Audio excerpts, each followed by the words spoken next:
नमस्कार, जोहार। आई चलते हैं झारखंड की ताज़ा खबरों की ओर, लेकिन उससे पहले अगर आपने अभी तक इस चैनल को सब्सक्राइब नहीं किया तो कर लें, जिससे कि आपको झारखंड की ताज़ा खबर रोजाना मिलती रहे।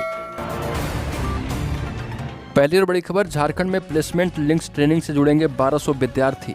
मुख्यमंत्री हेमंत सोरेन की पहल के बाद प्लेसमेंट लिंक्ड स्किल ट्रेनिंग कार्यक्रम के जरिए राज्य के युवाओं को प्रशिक्षण एवं रोजगार उपलब्ध कराने की योजना से युवा लाभान्वित होने लगे हैं। इस वर्ष श्रम विभाग के द्वारा इस योजना से 1200 छात्रों को जोड़ने की योजना है।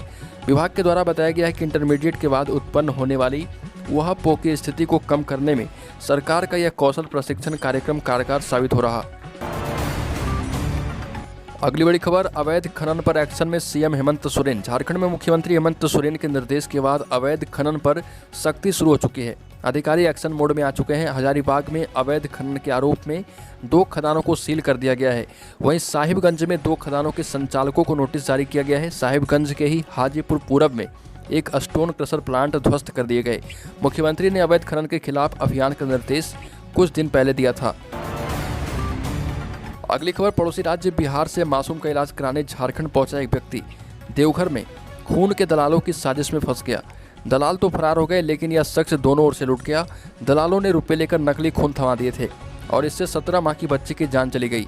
थैलेसीमिया बीमारी से परेशान पड़ोसी राज्य बिहार के बेलहर बसवत्ता गांव निवासी वीरेंद्र यादव की 17 माह की बच्ची दिनेश कुमार यादव के साथ इलाज कराने देवघर पहुंची थी। अगली खबर, झारखंड राज्य के सरकारी स्कूलों में बच्चे पढ़ेंगे शिबू सोरेन की जीवनी। झारखंड मुक्ति मोर्चा के संस्थापक सुप्रीमो और राज्य में दिशोम गुरु के नाम से जाने जाने वाले शिबू सोरेन स्कूल के सिलेबस में पढ़े जाएंगे। झारखंड सरकार के इस निर्णय पर भारतीय जनता पार्टी ने तीखी प्रतिक्रिया व्यक्त की है। राज्य के शिक्षा मंत्री जगन्नाथ महतो ने बोकारो में इसकी घोषणा की। शिक्षा मंत्री ने कहा कि झारखंड आंदोलन से जुड़े विनोद बिहारी महतो, सुनील महतो को भी सिलेबस में शामिल किया जाएगा। इससे पहले सरकार ने सभी सरकारी स्कूलों को हरे रंग से रंगने का निर्णय लिया था। अगली खबर, झारखंड में फिर से शराब हुई महंगी। झारखंड में जब से नई शराब नीति लागू हुई, शराब के दीवानों की मुश्किलें बढ़ गई है। आलम यह कि ना तो वाइन शॉप में मनपसंद ब्रांड मिल रहे, ना ही जी भरकर जाम छलका पा रहे। दरअसल राज्य सरकार ने इसी महीने की 2 तारीख से पूरे राज्य में नई शराब नीति लागू की थी और इस नई शराब नीति लागू होने से पहले बियर समेत शराब की बिक्री और रेवेन्यू की सीधी जिम्मेदारी निजी दुकानदारों के हाथों में चली गई और इसी से झारखंड में शराब और भी ज़्यादा महंगी हो गई। अगली खबर, झारखंड के सरकारी स्कूलों पर 10 करोड़ से अधिक का बिजली बिल बकाया भुगतान को लेकर शिक्षा मंत्री ने दिया सुझाव। झारखंड में एक तरफ बिल को लेकर बिजली विभाग के कर्मचारी आम आदमी के घर में अंधेरा करने पर आमादा हो जाते हैं, वहीं यहाँ के सरकारी स्कूलों का बिजली बिल 10 करोड़ से अधिक हो गया है, लेकिन जमा नहीं किया गया। हालांकि बताया जा रहा है कि बिजली बिल कॉमर्शियल दर से जोड़ा जा रहा है, इसलिए ज़्यादा दरें आ रही। मीडिया रिपोर्ट्स के अनुसार वहीं अब बिल की भरपाई को लेकर जिले के अधिकारी असमंजस की स्थिति में हैं, जिसको लेकर शिक्षा परियोजना को पत्र लिखकर मार्गदर्शन करने को कहा गया है। अगली खबर, देश के अलग अलग राज्यों में कोरोना संक्रमण के बढ़ते मामलों के बीच कोरोना की चौथी लहर का खतरा बरकरार है।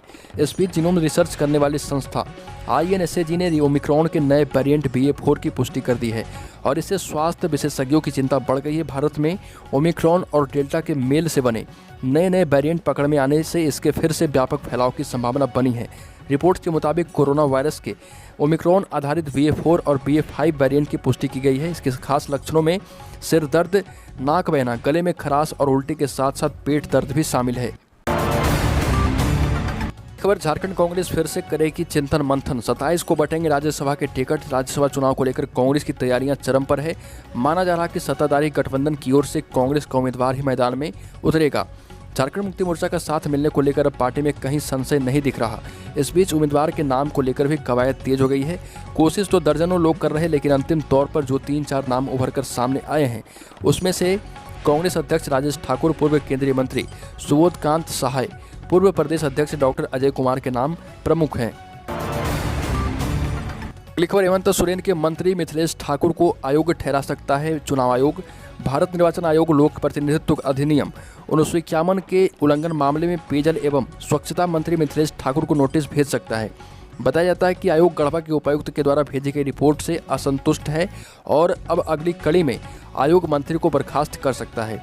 मिथिलेश ठाकुर की कंपनी सत्यम बिल्डर्स के द्वारा सरकार के साथ की गई कई संविदाएं विधानसभा निर्वाचन 2019 के दौरान अस्तित्व में थी और इसी पर इन पर आंच गिरी है। अगली खबर, नौकरी से बर्खास्त हो सकती है आईएएस पूजा सिंघल। झारखंड कैडर की निलंबित आईएएस अधिकारी पूजा सिंघल ने केंद्रीय कार्मिक एवं प्रशिक्षण मंत्रालय को हर वर्ष दिए जाने वाले संपत्ति की विवरणी में आधी अधूरी जानकारी दी, तथ्यों को छुपाया। प्रवर्तन निदेशालय की छापेमारी के बाद उनके पास अकूत संपत्ति के खुलासे से जहां सतर्कता एजेंसियों के कान खड़े हैं, वहीं केंद्र सरकार भी जानकारी छिपाने के आरोप में कार्रवाई कर सकती है और इसमें इनकी सेवा भी बर्खास्त कर दी जाएगी। नियमानुसार अखिल भारतीय सेवा के अधिकारियों को हर वर्ष जनवरी माह में मंत्रालय को चल अचल संपत्ति का ब्यौरा देना पड़ता है, जो कि पूजा सिंघल ने छुपाया है। अगली खबर, निशिकांत दुबे ने फिर से फोड़ा एटम बम। भ्रष्टाचार के संगीन आरोपों में गिरफ्तार राज्य की खान सचिव आईएएस अधिकारी पूजा सिंघल प्रकरण में झारखंड के मुख्यमंत्री हेमंत सोरेन पर बेहद आक्रामक तरीके से निशाना साध रहे भाजपा सांसद डॉक्टर निशिकांत दुबे ने देर रात को ट्विटर पर एटम बम फोड़ दिया और उन्होंने तूफान से जोड़कर बहुत सधी हुई पंक्तियां लिखी, जिसके कई मायने निकाले जा सकते हैं। झारखंड के सियासी संकट और ताज़ा राजनीतिक हालात से भी जोड़कर इसे देखा जाएगा। निशिकांत के इस ट्वीट में आने वाले दिनों में कुछ बड़ा हंगामेदार, सबको हिला देने वाला या फिर देश प्रदेश में हड़कंप मचाने वाले किसी घटनाक्रम का पूर्वानुमान व्यक्त किया गया है। यानी इसमें झारखंड के मुख्यमंत्री हेमंत सोरेन की कुर्सी भी जा सकती है। अगली खबर, झारखंड में पहले चरण की तरह दूसरे चरण में भी गांव की सरकार में दिखा बदलाव। 80% मुखिया नहीं बचा पाए अपनी कुर्सी। गांव में बदलाव की बयार बह रही है। गांव की बजाय अपना और अपने परिवार का विकास करने वाले जनप्रतिनिधियों को गांव की जनता दूसरी बार मौका देने को तैयार इस बार नहीं है। त्रिस्तरीय पंचायत चुनाव के पहले चरण की तरह दूसरे चरण के चुनाव परिणाम भी बदलाव दिखे हैं। दूसरे चरण की मतगणना के पहले दिन आए परिणाम ने साफ कर दिया है कि बदलाव की हवा इस बार भी जारी है और झारखंड में जितने भी पुराने मुखिया थे उन्हें इस बार पद नसीब नहीं हुआ। अगली खबर, खुफिया एजेंसियों ने अलर्ट जारी कर चेतावनी दी है कि पाकिस्तान ने भारत को नुकसान पहुंचाने की बड़ी साजिश रची है।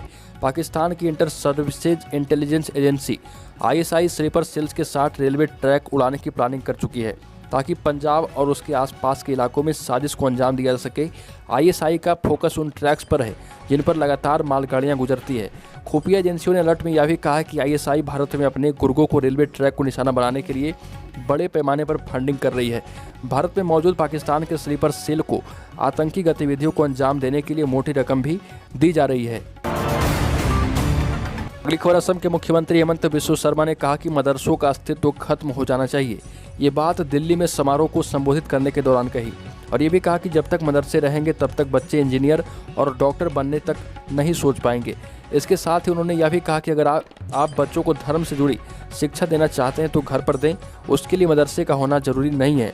साथ ही ये भी कहा गया कि हमारा लक्ष्य हमेशा से सामान्य शिक्षा को बढ़ावा देने का रहा। अगली खबर, देश में 24 घंटे में 2000 से ज़्यादा मरीज मिले हैं। देश में कोरोना संक्रमण का खतरा खत्म नहीं हुआ। मामलों में कमी देखी गई थी, लेकिन नए मामले सामने आने के बाद खतरा बढ़ता दिख रहा। ताज़ा आंकड़ों के मुताबिक 24 घंटे में कुल 2022 मरीजों की रिपोर्ट पॉजिटिव आई। 2000 से ज़्यादा मरीज ठीक भी हुए हैं, जबकि 46 मरीजों की मौत हुई। अभी 14,832 मरीजों का इलाज विभिन्न अस्पतालों में चल रहा। अगली खबर, झारखंड में मानसून से पूर्व किसानों को कृषि यंत्र मिलने के आसार नहीं हैं। झारखंड में त्रिस्तरीय पंचायत चुनाव की वजह से लगी आचार संहिता के कारण कृषि यंत्र वितरण की पूरी प्रक्रिया थम गई है। अब चुनाव के बाद इसे पूरा किया जाएगा।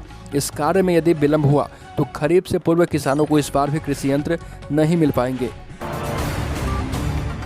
अगली बड़ी खबर, राज्य के 6 जिलों में कार्यरत पोषण सखियों को हटाए जाने के सरकार के आदेश के खिलाफ जो हाईकोर्ट में याचिका दायर की गई थी प्रमीला कुमारी की ओर से, उस पर 1-2 दिन में सुनवाई हो सकती है। याचिका में प्रमीला कुमारी के द्वारा लिखा गया है कि राज्य के 6 जिलों को केंद्र सरकार ने कुपोषित जिले के रूप में चिन्हित किया था।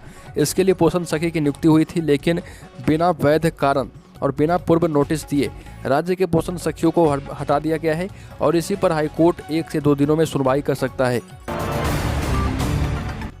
अगली बड़ी खबर, सुप्रीम कोर्ट ने सभी राज्य सरकारों को संविदा कर्मचारियों को अस्थायी कर्मचारियों के बराबर वेतन देने का निर्देश दिया है। सुप्रीम कोर्ट ने अस्थायी कर्मचारियों के पक्ष में बड़ा फैसला दिया है। कोर्ट ने कहा कि देश में समान काम के लिए समान वेतन के सिद्धांत पर अब अमल होना जरूरी है और इसमें संविदा कर्मचारियों को अस्थायी कर्मचारियों के बराबर वेतन दिया जाना चाहिए। अगली बड़ी खबर, झारखंड के सहायक अध्यापकों का प्रखंडवार शैक्षणिक एवं प्रशैक्षणिक प्रमाण पत्रों का सत्यापन किया जाएगा। साथ ही साथ एक सूची उपलब्ध भी करवाई जाएगी। आपको बता दें कि गढ़वा जिले का सहायक अध्यापकों की शैक्षणिक एवं प्रशासनिक प्रमाण पत्रों का सत्यापन शुरू हो चुका है।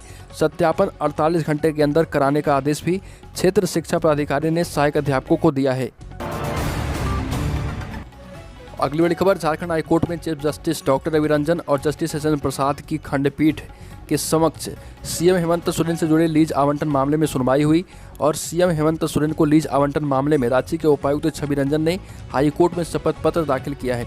शपथ पत्र में उनकी ओर से कहा गया है कि उनके खिलाफ कोडरमा से संबंधित एक मामला सुनवाई के लिए लंबित है। यह मामला वर्ष 2015 का है, जिसकी सुनवाई रांची एसीबी कोर्ट में फिलहाल लंबित है। आपको बता दें कि पिछली सुनवाई के दौरान अदालत ने रांची डीसी से पूछा था कि क्या उनके खिलाफ कोई मामला चल रहा, जिस पर उनकी की ओर से हाईकोर्ट में अपना जवाब दाखिल किया गया है। तो दोस्तों, झारखंड की ताज़ा खबरों में अभी के लिए इतना है। अगर आपने अब तक इस चैनल को सब्सक्राइब नहीं किया तो कर लें, जिससे कि आपको झारखंड की ताज़ा खबर रोजाना मिलती रहे।